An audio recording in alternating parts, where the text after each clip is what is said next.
Welcome to quality cuisine by Asha ji. तो आज हम बना रहे हैं बड़ी खट्टी मीठी और टेस्टी सी आलू बुखारी और इमली की चटनी। ये बहुत ही इजी झटपट बन जाती है। चलते हैं अपनी रेसिपी की तरफ। चटनी बनाने के लिए मैंने 1 पाव जो है खुबानी लिया, खुश्क खुबानी ली है, और 1 कप जो मैंने इमली का पल्प लिया है। खुबानी और इमली को मैंने ओवरनाइट भिगो के रखा था और इसकी मैंने गुठलियाँ निकाल ली हैं। और 1 कप मैंने चीनी का लिया है। चीनी हम अपने टेस्ट के हिसाब से कम या ज़्यादा कर सकते हैं। अब हम एक बर्तन लेंगे और इसमें खुबानी शामिल करेंगे और थोड़ा सा पानी ऐड करके हम इसको 15 मिनट के लिए पका लेंगे खुबानी को।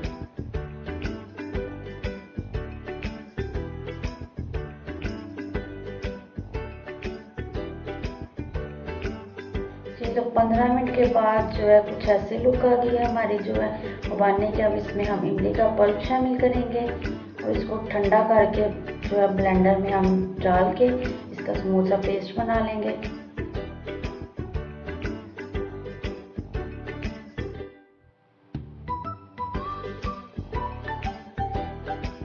ब्लेंड करने के बाद ऐसे इसके जो है स्मूथ सा पेस्ट बना लिया हमने। हम इसको जो है कढ़ाई में शामिल करके मज़ीद इसकी पकाई करेंगे और इसमें हम जो है चीनी शामिल करेंगे। चीनी करेंगे मिक्स। चीनी का अपना पानी भी होता है। हम इसको पानी को खुश्क कर लेंगे जब तक जो हमारी चटनी थोड़ी सी थिक ना हो जाए।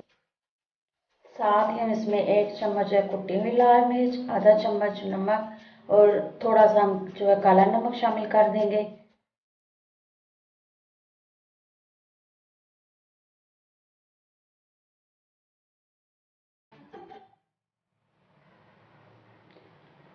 थोड़ा सा लुक देने, कलरफुल सी लुक देने के लिए मैंने इसमें रेड फूड कलर यूज़ किया है। ये ऑप्शनल है, अगर आप नहीं यूज़ करना चाहते तो स्किप कर सकते हैं।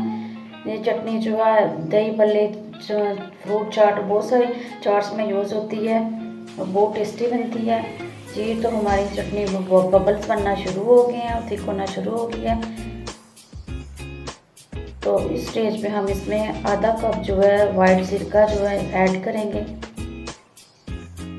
सिरका शामिल करने से ये होता है कि हमारी चटनी जो है ख़राब नहीं होती। हम ज़्यादा देर तक इसको स्टोर करके रख सकते हैं।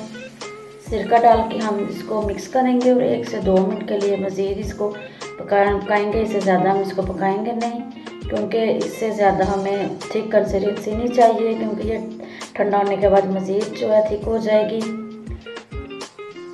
रेसिपी ज़रूर ट्राई करें। मेरी वीडियो अच्छी लगे तो लाइक, शेयर और सब्सक्राइब ज़रूर करें। Thank you.